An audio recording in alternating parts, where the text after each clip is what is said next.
desde el 2006, o sea, este año cumple 15 años.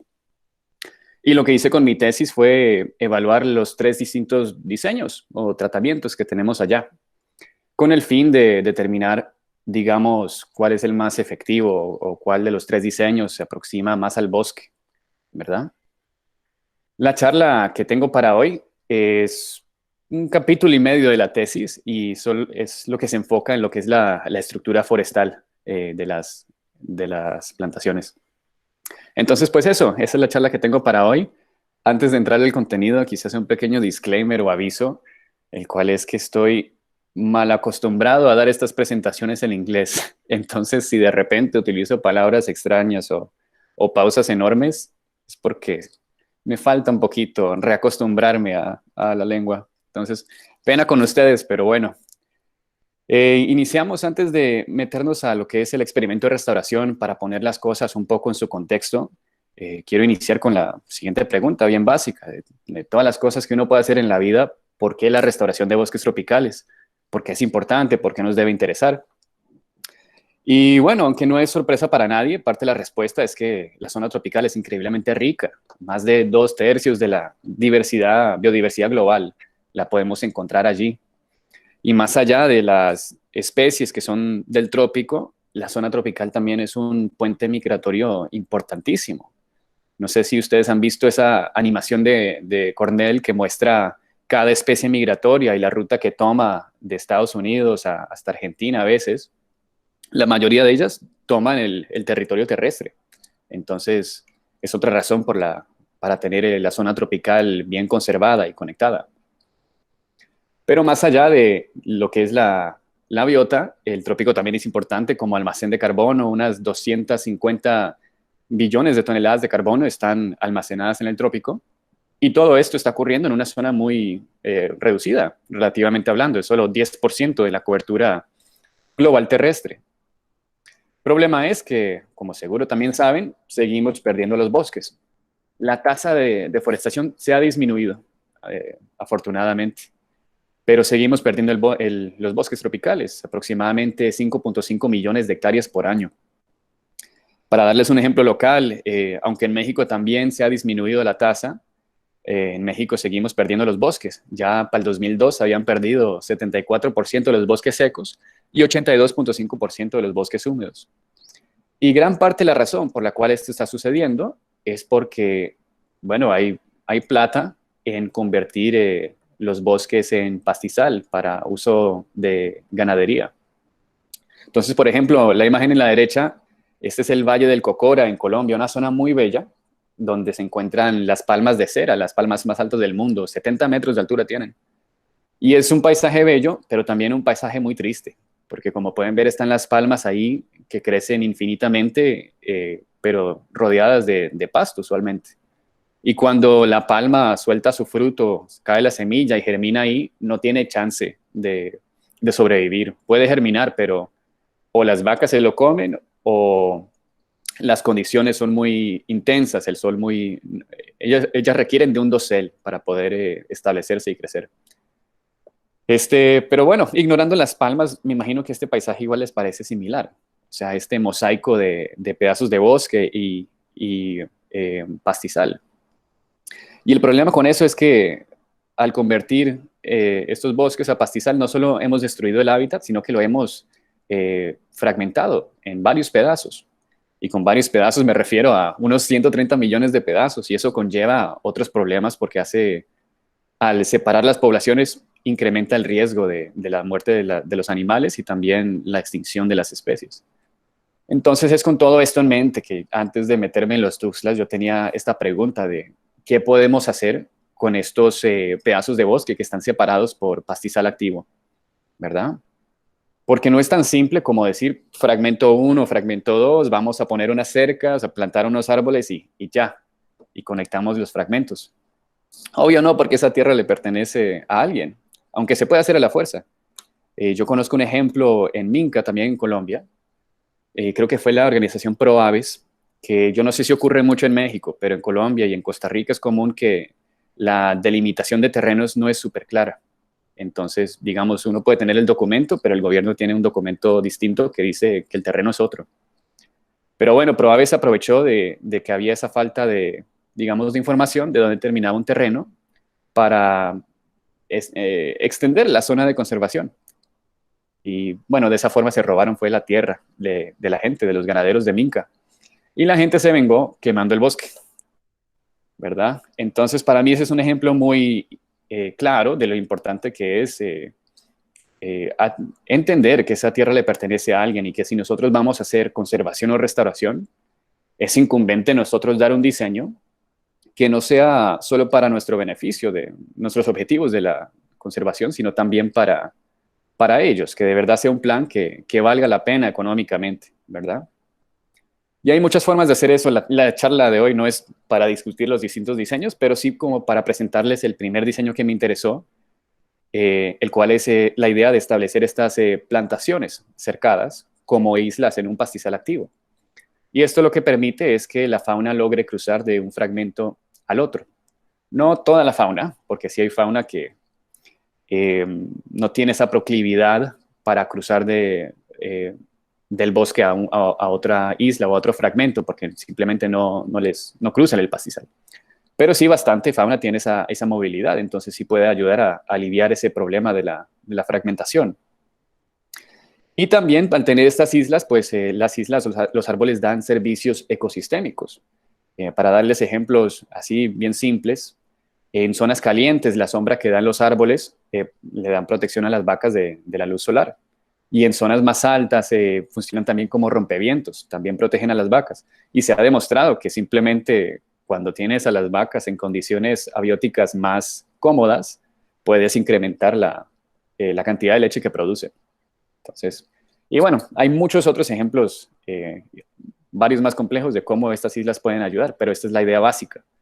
Y es bajo esta idea que yo me comencé a preguntar cuando estaba buscando a qué proyecto unirme, cómo podemos optimizar esta estrategia o bueno, qué es lo que tenemos que tener en cuenta para que la sucesión ecológica ocurra también en estos bloques de bosque que están separados de todo lo demás. Y lo primero es entender que la dispersión de semillas en el trópico es predominantemente de dispersión biótica, es decir, que los animales son los que mueven las semillas. Si yo quiero que ese bloque se convierta en un pedazo de bosque con especies de bosque, necesito que los animales traigan esas semillas. Para darles un poco más de información, esta es una tabla. Acá lo que tengo en color es el porcentaje de especies dispersadas por animales. Y en rosado son 3 sitios en Estados Unidos, Colorado y Ohio, y pueden ver que el porcentaje es 25, 24, 10, y en la zona tropical es mucho más alta, ¿verdad? 89, 85, 98. Entonces, pues bueno, ¿cómo podemos asegurarnos de que cuando apenas establecemos estas plantaciones o estas islas, cómo hacemos para que los animales lleguen y traigan las semillas? Afortunadamente, ya desde los 70 tenemos estos estudios chéveres que han observado que una buena razón para que un dispersor de semilla viaje del bosque a otro sitio es un árbol. O sea, un árbol bueno, un árbol que ya es no necesariamente adulto, pero sí semiadulto, grande, que tiene eh, ¿cómo decirlo? Ven, ahí se me fue la palabra en español. Bueno, digamos un árbol que da recursos y particularmente recursos de comestibles, o sea, la fruta, un árbol con frutos carnosos atrae a los dispersores de semilla, atrae la fauna. Y esos árboles, usualmente cuando están solos en un pastizal y atraen los dispersores así, se convierten en un núcleo de regeneración. Y entonces es esta idea, en parte, lo que inspiró el experimento que Cristina y Hank, o Henry Howe, así le decimos Hank, eso fue lo que inspiró un poco el diseño del experimento. Esta pregunta de, parece ser que darles este incentivo, este fruto carnoso, es lo que puede atraer más dispersores de semilla. Y si atraemos más dispersores, puede ser que logremos acelerar la sucesión ecológica y así garantizamos más que estas plantaciones se conviertan en algo que se asemeja más al bosque. Y si se asemeja más al bosque, pues da más recursos que otras faunas del bosque pueden aprovecharse. Entonces, pues bueno, ahora sí les presento el experimento de restauración. Esta es una imagen satelital del 2019, si no estoy mal. Esos cuadrados que ven ahí esas son las parcelas, las 24 parcelas. Y pueden ver que están separadas por pastizal activo. El diseño es el siguiente. Como les dije, son de 30 por 30 metros y tenemos 3 tratamientos. Tenemos sucesión natural, donde no se plantó nada, simplemente se establecieron cercas. Luego tenemos animal, que todas son cercadas, estas también. Allí plantamos 12 especies dispersadas por animales, o sea, árboles que dan esos frutos carnosos cuando fructifican. Y luego viento, son plantaciones de especies dispersadas únicamente por el viento, que es en realidad lo que predomina acá en Estados Unidos, es la dispersión por viento, pero también las hay en el trópico y usualmente son especies que son las primeras en colonizar nuevos territorios. Usualmente son plantas pioneras. Y pues bueno, este es el equipo, ahí estamos los tres. Bueno, Hank y Cristina fueron los que establecieron el experimento. Yo tuve la fortuna de simplemente aparecer y hacer las comparaciones que me interesaban. Ahí está la hipótesis principal, como les conté. La idea es que las plantaciones con especies dispersadas por animales van a traer más dispersores y eso va a acelerar lo que es la sucesión ecológica. Y bueno, para contarles lo que hice yo, primero les presento a mi asistente de campo. Ahí está Darío Velasco tomando la medida de un brosimum, si no estoy mal. Mi estudio se enfocaba en lo que es la estructura forestal, ¿no? Antes de entrar en los métodos para darles una idea de qué es lo que estamos buscando, por qué nos interesaba esto, tenemos que responder la pregunta: ¿cuál efecto puede tener la composición de plantaciones sobre la estructura forestal? Porque no es solo que la diferencia entre los tratamientos es que tenemos unos que producen fruto carnoso y otros que no. Son árboles que ocupan espacio y dan más recursos que los árboles, ¿verdad? Entonces, lo primero es que pueden aliviar lo que es la limitación de dispersión. Que bueno, eso sí tiene más que ver con las frutas, ¿verdad? O sea, con atraer los dispersores. El primer paso es ver si estos árboles son más efectivos en eso. Pero luego también hay otro límite, lo que es la sucesión ecológica. Puede que lleguen las semillas, pero si las condiciones no son las adecuadas para la germinación, para el establecimiento, para el crecimiento de las plantas, pues de nada valió atraer a los dispersores, ¿verdad? Piensen, por ejemplo, en las palmas de cera que les mostré en el Valle del Cocora. Ahí están las palmas y producen su fruto y cae la semilla, pero nada ocurre con esa semilla. O sea, están muertas ecológicamente. Un árbol puede aliviar la limitación de establecimiento para las otras plantas al crear un dosel. Entre más lleno el dosel, mejor, porque la mayoría de las plantas del bosque están acostumbradas, bueno, no acostumbradas, tienen características que son, que prefieren la sombra. Entonces es importante darles un dosel para que crezcan en esas condiciones. El dosel también es importante porque no solo algunas plantas lo prefieren, pero también si el dosel es un poco descubierto, si hay espacios abiertos, puede dar la oportunidad para que otras plantas entren, plantas exóticas, entren y se tomen el sotobosque. Usualmente hay plantas invasoras, exóticas, como les digo, que prefieren la luz solar directa. Entonces, esa es otra forma por la cual la composición de plantaciones puede afectar la estructura. Luego les voy a mostrar por fotos exactamente a qué me refiero con esto de la invasión y lo que puede pasar en el sotobosque. Pero lo tercero es que la composición, aunque las parcelas de viento y animal, las especies que tenemos inicialmente, eso fue el diseño que nosotros escogimos. Para fines prácticos también hay que preguntarnos cómo las especies seleccionadas representan a lo que se ve en el bosque.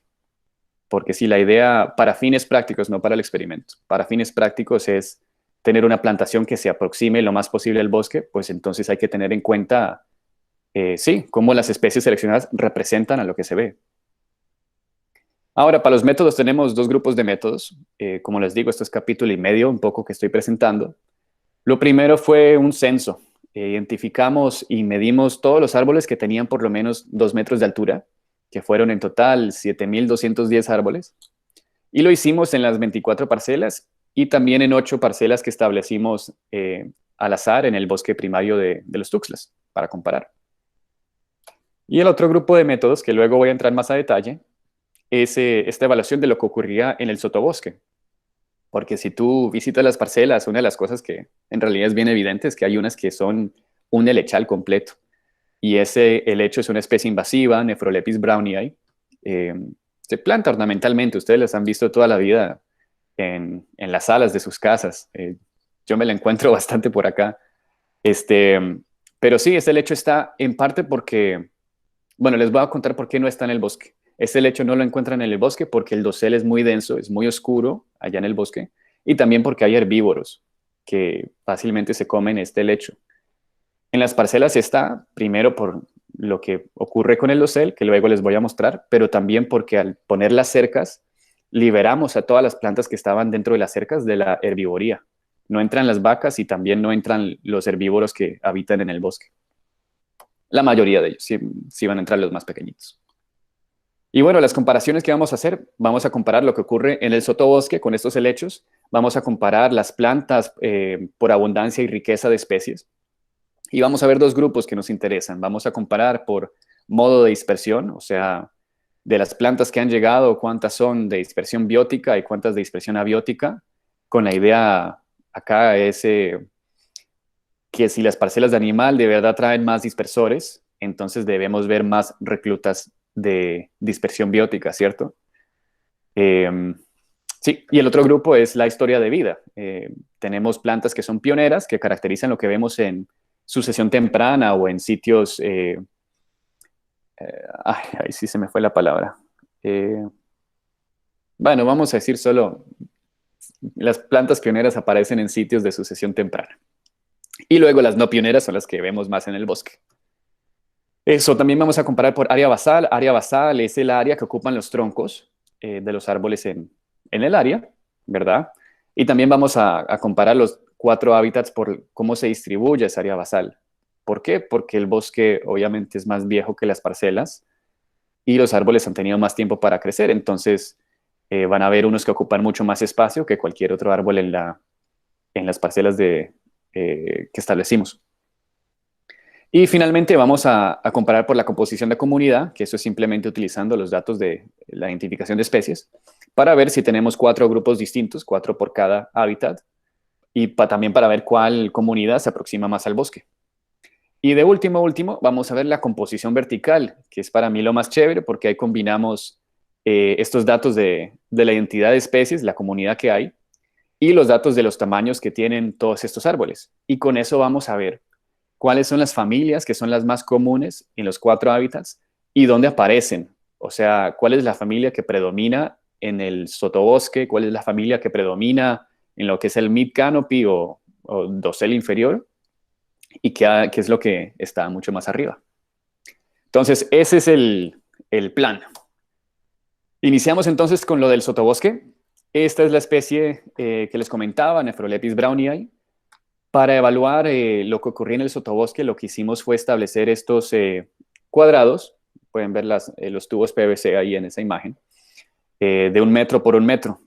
Y dentro de ese metro por metro, contamos las hojas de los helechos, que son las frondas. Contamos eso porque para esta especie es imposible determinar cuáles son individuos distintos, porque pueden crecer debajo de la tierra. Entonces, es mejor utilizar las frondas como para medir la densidad del helecho. Entonces, eso, medimos 5 frondas extendidas al azar, identificamos todo lo que también reclutaba dentro de ese cuadrado, tomamos una medida del canopy para tener un porcentaje de la cobertura y también identificamos las especies que daban esa cobertura. Y aquí les presento el primer gráfico, que es quizás uno de mis favoritos, en parte porque este gráfico se le conoce como el waffle plot, o el plot de waffle, y pues sí se ve como un wafflecito. Pero lo que te está mostrando son cada uno de esos cubos es uno de esos cuadrados, o sea, son 128 por tratamiento. Y se puede ver visualmente como una progresión de color de izquierda a derecha, de sucesión natural, viento y animal. Lo que me refiero, por ejemplo, es, si se fijan en la leyenda a la derecha, tenemos el café es los cuadrados de metro por metro que no tenían ningún helecho. Y podemos ver que en sucesión natural nada más teníamos 7 de esos, en viento teníamos 22, en animal teníamos 36. O podemos enfocarnos en los cuadrados verdes, que son los que tenían por lo menos 40 frondas en ese cuadrado por metro. Y pueden ver que en sucesión natural son muchísimos y algunos de ellos tienen más de 100 en un metro cuadrado. Y luego en viento un poco menos y luego en animal un poco menos. Y también la razón por la que estoy mostrando esto es porque no solo hay cobertura de helechos, también hay de pasto y de una liana que no he logrado identificar, pero que también hay. Y también pueden, digamos, ahorcar a las otras plantas, es decir, que pueden dominar el sotobosque para que nada más logre crecer ahí. Y es pues importante tenerlo en cuenta. Pero para comparar nada más los helechos, si sacamos a los cuadrados que tenían pasto y liana, podemos comparar los tres hábitats por la densidad de frondas y también por el largo de la fronda. Y vemos un poco del mismo patrón, el cual es que los helechos son más comunes, son más densos y más largos en el tratamiento de sucesión natural. Y que luego el viento está como entre medio de los dos y que el animal tiene la menor densidad de frondas y las frondas más corticas. Entonces, ¿cuál es la conclusión ahí? No vamos a concluir, o yo no voy a decir que, bueno, para prevenir la invasión del helecho, planta especies dispersadas por animales. No, nada que ver. Nada tiene que ver el fruto con la densidad de los helechos. Acá lo que está ocurriendo es que tenemos diferencias en la cobertura del dosel. Como pueden ver en las parcelas de animal, tenemos casi 100% de cobertura y luego en el viento hay bastante cobertura también, pero es menos que el animal y un poquito más variable, también pueden ver ahí. Y sucesión natural, obviamente, como no plantamos nada, tiene un dosel bastante abierto. Y si comparamos la densidad de frondas contra la cobertura del dosel, pueden ver que hay una correlación negativa entre los dos variables. Una correlación significativa, by the way. Entonces, pues la lección con esto, como les digo, no es esto de que, bueno, plantar árboles con estos frutos ayuda contra la invasión. No, la lección acá es que hay que poner atención o no poner atención, ser conscientes de cómo la selección de especies y cómo la mortalidad de las plantas que utilizamos para las plantaciones pueden crear un dosel más o menos extenso. Y si tiene más zonas abiertas, pues puede permitir que estos helechos crezcan. Y aunque no tengo tiempo para mostrarles los otros resultados de esto, hemos demostrado que los helechos sí interfieren y que donde están más densos, sí incrementan la mortalidad de las plantas. Pero bueno, suficiente con eso de los helechos. Ahora vamos a hablar de las plantas que sí queremos ver en las parcelas, ¿verdad? Y las vamos a dividir en dos grupos. Esto es lo de la comparación por historia de vida. Tenemos las plantas pioneras y las plantas no pioneras. Y las vamos a comparar por abundancia y riqueza. Iniciando con riqueza. Y de aquí en adelante, me disculpan, los gráficos están en inglés. No tuve el chance para cambiarlos. Pero creo que se entiende, ¿verdad? Riqueza y ahí están los 4 hábitats. Lo único de este gráfico, que seguro ya se dieron cuenta, es que hay una zona transparente. Y eso lo que les está mostrando es el promedio y el error estándar cuando incluimos a los árboles plantados. Entonces eso nos da la flexibilidad de decir, bueno, quiero comparar, pero solo los reclutas, o quiero comparar y ver qué tanto le añaden los árboles plantados digamos, a la riqueza de no pioneros. Entonces, ahí les da la oportunidad de hacer las comparaciones que quieran. Las letras encima de las barras son para mostrar diferencias significativas. Es decir, por ejemplo, animal y viento, ven que tienen B y B, o sea, no, son similares, tienen la misma riqueza de plantas no pioneras. Pero sí, bueno, eso es la interpretación del gráfico. Pueden ver que animal y viento tienen la misma riqueza de especies no pioneras. También si vemos solo reclutas, tampoco hay diferencias. Si comparamos por plantas pioneras, vemos que las parcelas de viento en realidad tienen más plantas, más especies de historia de vida pionera. Lo cual no es necesariamente bueno, porque obviamente las pioneras son de sucesión temprana y el bosque tiene mucho menos. Acá lo que estamos buscando es cuál de los 3 grupos de restauración se aproxima más al bosque. Si comparamos por la abundancia de árboles, vemos que el viento tiene más plantas no pioneras y también más plantas pioneras que las parcelas de animal. Lo cual es interesante y pero más que nada lo que demuestra acá es que en las parcelas de viento, por X o Y razón, y vamos a ver cuál pueden ser las X o Y, tiene más plantas en general, tiene más plantas no pioneras y tiene más plantas pioneras. Una de las razones puede ser lo que vimos del dosel, que es un poco más abierto y más variable en las parcelas de viento. Entonces pueden haber sitios que favorecen a las plantas no pioneras que quieren sombra y zonas que son para las pioneras que quieren más, un poquito más de luz, ¿cierto? Pero bueno, ahora vamos a comparar por modo de dispersión. Acá tenemos dos grupos, las plantas de dispersión abiótica y las plantas de dispersión biótica. Comparamos primero las de dispersión biótica, y acá pueden ver que la zona transparente solo va a ser para un tratamiento, obviamente.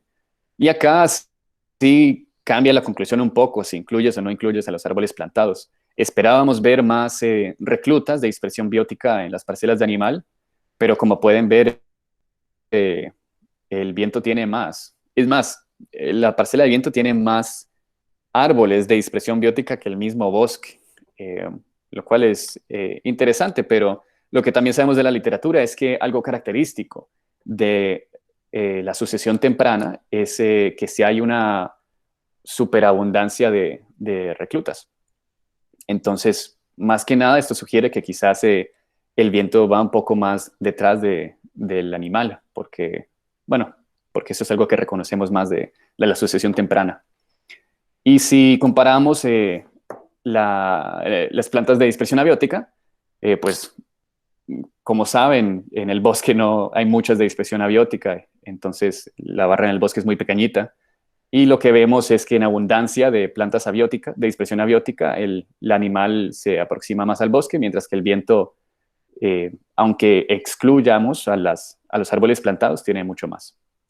Entonces, de todo esto, la conclusión básica es que las parcelas de animal se aproximan un poco más al bosque, pero que hay algo extraño que ocurre en las de viento porque tienen más plantas en general y hay que determinar por qué.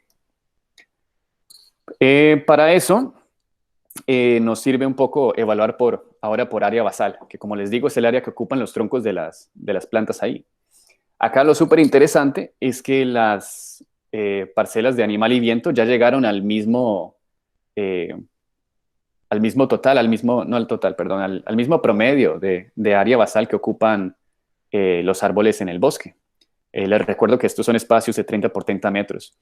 Y lo interesante con eso es que si el animal y viento ya han llegado al nivel que vemos en el bosque lo que predomina para determinar cuál planta crece, cuál planta obtiene espacio en el dosel, son los estreses bióticos. Es decir, que si el animal y viento ya tienen el mismo área basal que el bosque, entonces en esas dos parcelas ahora lo que más determina quién sobrevive y quién no es la competencia entre las plantas y no necesariamente las condiciones abióticas.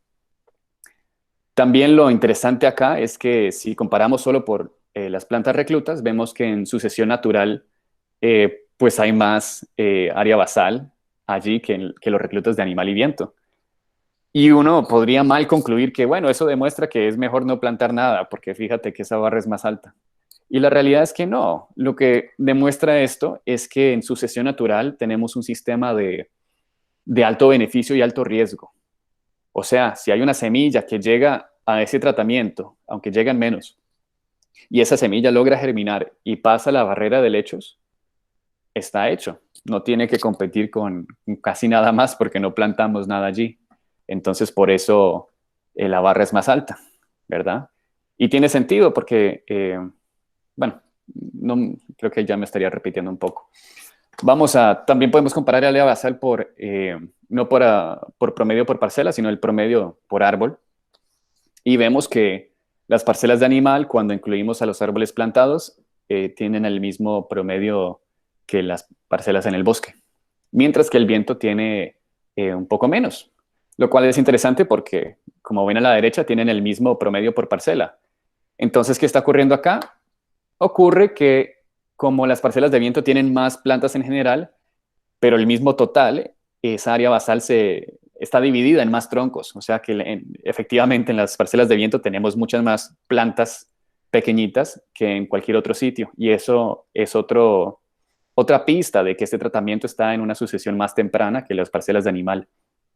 Eso también lo podemos ver si evaluamos por la distribución de área basal. Pero antes de mostrarles el gráfico, es necesario explicar un poco cómo se creó este gráfico, porque si no es un poco confuso. Entonces, lo que hice acá fue que tenía los tamaños de cada especie, ¿cierto? Y las categoricé en 4 grupos a partir del tamaño que tenían, que tenían actualmente. O sea, no, digamos, tengo plantas que son de tamaño sotobosque. Y no es que sean especies de sotobosque, es que actualmente tienen un tamaño que es de una planta que está en el sotobosque. Entonces, si tenían entre 0 y 50.3 centímetros cuadrados, que es el área máximo de la planta más común en el sotobosque de los Tuxtlas, que es Astrocario mexicanum, entonces ahí están en la categoría de sotobosque. Si estaban entre ese 50 y 1900, el cual es el área máximo de la planta que caracteriza más el dosel inferior o el mid canopy, que es Cecropia obtusifolia, entonces ahí están en dosel inferior. Y luego, si eran más grandes que las cecropias, pero menos que el área máximo de los árboles que plantamos, entonces ese es el dosel de las plantaciones. Y luego todo lo que era más grande que cualquier árbol que plantamos es el dosel bosque. ¿Ok? Entonces, con estos 4 grupos en mente, vamos a comparar cómo se distribuye el área basal de los 4 grupos. Podemos, bueno, para guiarles un poco lo que me parece interesante en este gráfico, si nos enfocamos en el rojo y el morado, que son las 2 categorías de dosel, pueden ver que la mayoría del área basal del bosque viene de estos 2 grupos, más del 50%. Tiene sentido, ahí es donde vamos a encontrar esos árboles gigantescos. Y si vemos los otros 3 grupos, vemos que la mayoría del área basal viene del sotobosque y más que nada del dosel inferior, particularmente para el viento. O sea, solo dosel inferior da 70.13% del área basal de este grupo. Entonces, esto es con lo que les decía antes, que esto también refleja que la mayoría de las plantas en este grupo son de tamaño pequeño. Lo cual es curioso, porque en realidad en las parcelas de viento sobrevivieron más plantas de las que plantamos. O sea, las plantas que plantamos no se murieron tantas como en las parcelas de animal. Entonces, lo que esto sugiere es que el área que cubren los árboles que plantamos allí no es tanto como el área que ocupan las plantas que plantamos en las parcelas de animal. Y que eso también puede que sea lo que permite que más plantas logren reclutar allí, porque simplemente hay más espacio libre. Y bueno, también lo interesante, como pueden ver, en sucesión natural está la cuarta categoría de dosel bosque, lo cual es lo que les hablaba antes también, que este es un sistema de alto beneficio y alto riesgo. Ahí hay un árbol que creció tan grande, que creció sin competencia y creció mucho más grande de cualquier otra cosa que plantamos. Y bueno, finalmente, no, nos faltan 2 cositas. Vamos a hablar de la composición de comunidad, ¿verdad? Este es un simple NMDS. Acá cada X representa una parcela. Esto está mostrando el espacio de la comunidad. Ay, verdad que me cuesta en español. Este gráfico está mostrando el espacio de las comunidades. Es decir, entre más cerca esté una X a la otra, más similares son las comunidades. Entonces acá, y los óvalos son para cada hábitat y representan intervalos de confianza del 95%. Y se hizo un Permanova para determinar si los 4 grupos eran distintos y efectivamente el Permanova dijo sí, si excluyes a los árboles plantados, sí, si los incluyes también, los 4 grupos igual son diferentes. Y lo que apreciamos también es que el púrpura, que son las parcelas de animal, se aproximan más al bosque. Pero también lo obvio es que hay una diferencia enorme entre los 3 grupitos de restauración y el bosque. Lo cual no es chocante, no es tan sorprendente. Estas parcelas, cuando se tomaron estos datos, tenían apenas 13 años. Y sabemos que la mayoría de las plantas ahí son pioneras y que en el bosque no hay tantas pioneras. Pero también podemos evaluar la composición de comunidad por otro método que se llama el dendrograma, que también utiliza una matriz de similitud, pero la diferencia es que yo no le digo al dendrograma cuántos grupos hay. Es decir, el dendrograma me dice cuáles parcelas se parecen más y determina si hay grupos claros. Este es el dendrograma. Y el dendrograma dijo, nada más hay dos grupos. Hay bosque y hay parcelas de restauración, dos clusters. Lo cual es un poco decepcionante, pero lo interesante de este dendrograma es que usualmente las parcelas que eran las más similares eran no parcelas del mismo tratamiento, parcelas que estaban a la par. Es decir, por ejemplo, la 7 y la 10, la 16 y la 13, la 2 y la 3, 8 y 9 y 24 y 23. Lo cual significa un par de cosas. Primero, como la mayoría de estas plantas las mueven los animales, el hecho de que las parcelas que están a la par se parezcan tanto demuestra que están conectadas. Es decir, que digamos para llegar a la parcela 8, los dispersores pasan por la 9. Quizás llegan a la 9 para buscar la comida que hay ahí y luego hacen el salto y llegan a la 8. O de la 7 hacen lo mismo a la 10. Y eso también significa que quizás a sucesión natural le va tan bien porque tiene muy, muy buenos vecinos, porque ahí están rodeados siempre de plantaciones con más vegetación y más recursos para las aves. Pero también significa que las diferencias entre los grupos eh, no son tan claras quizás porque existe esa conectividad. Pero no es que sea un problema, o sea, en realidad es emocionante ver que hay evidencia de esta conexión. Y bueno, ahora lo último es lo de la composición vertical. Para interpretar este gráfico les explico, comenzamos con el eje Y, donde dice height rank. Esos son rangos de la altura de los árboles. Pero yo no medí la altura de los árboles, no tenía cómo en realidad, pero sí tomé el diámetro. Y el diámetro en los bosques tropicales se correlaciona fuertemente con la altura de los árboles. Entonces acá lo estoy utilizando como un proxy de altura. Y luego lo que hice con eso es que también determiné cuáles eran las 10 familias de plantas más comunes en los 4 hábitats y determiné la abundancia proporcional de cada grupo en cada rango de altura. Entonces lo que permite es que tú, por ejemplo, si iniciamos desde los rangos más bajos, eso te está mostrando cuáles son las familias que aparecen más en el sotobosque. Entonces, por ejemplo, el café, que es la Arecacia, es la familia de las palmas. Y como les dije, la planta más común en el sotobosque de los Tuxtlas es Astrocarium mexicanum, que es una palma. Y efectivamente pueden ver que es lo que más domina, particularmente como el rango 3, que sigue siendo el rango de sotobosque. Y luego, si vamos más arriba, vemos que el dosel del bosque se caracteriza, por lo menos en mis parcelas, por lauráceas, que son aguacatillos, moráceas, por ejemplo, los ficus, y varias otras, incluyendo las leguminosas y las euforbiáceas. Y bueno, ahora que sabemos cómo interpretar ese gráfico, podemos comparar con las plantaciones de animal, y acá vemos que hay colores bien distintos, porque son otras las familias que son más comunes en las parcelas de animal, pero sí se comparten 4 grupos. Por ejemplo, el púrpura oscuro, que es la urticácea, eso es porque plantamos cecropia, y cecropia, como saben, es una especie que ocupa el dosel inferior del mid canopy. Tiene sentido que aparece como en el rango 6, más que nada. La piperácea, que es una planta pionera dispersada por animales, entonces tiene sentido que aparezca ahí más abajito. Y la euforbácea también. Y la morácea. La morácea ocupa casi todo el dosel de las parcelas de animal, y eso es porque esa fue la especie que plantamos. Más que nada ese es Ficus japonensis que crece a gran tamaño ahí. Si comparamos con las parcelas de viento, vemos que comparten mucho de los colores las dos plantaciones. Y tiene mucho sentido. En realidad, las especies que representan a las familias que comparten son especies de dispersión biótica, son pioneras y también crecen muy rápido y fructifican a temprana edad.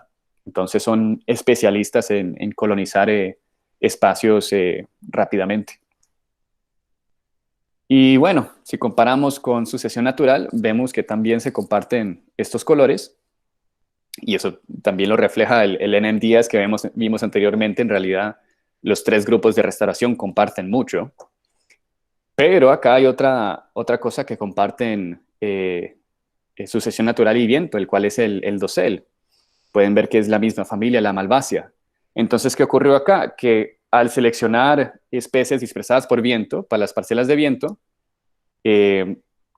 terminamos creando un dosel que es usualmente lo que se crea normalmente en sucesión temprana, lo cual, o sea, experimentalmente no es una sorpresa, así lo diseñamos, pero es interesante verlo, bueno, para aprender para fines prácticos, cómo la selección de especies puede de verdad determinar cómo se ve una estructura clave, una parte de la estructura, una parte clave de estas parcelas. Queremos que el dosel se parezca lo más posible al bosque para que dé más recursos a las especies que son del bosque.